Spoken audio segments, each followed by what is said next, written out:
Sisi tuli come up na campaign ya kutetea mtoto wa kiume. Tuliona ni kwamba mtoto wa kiume ameachwa nyuma kwa muda mrefu, na sisi tukaamua sasa wakati huu tunafaa tujitokeze tuweze kutetea mtoto wa kiume.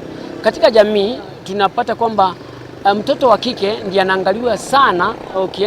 Ukienda sometimes unaona mama ama baba anasema mtoto wa kike ana mstrict, anamwambia usiende mahali leo, usiende kutembea, usiende, sababu anamjali. Lakini mtoto wa kiume unaona siku hizi hana malezi mazuri, mpaka wanaachiliwa wanaenda kuchukua dawa za kulevya, pia kuvuta bangi. When you look at parenting, we have concentrated so much on the girl child, forgetting about the boy child.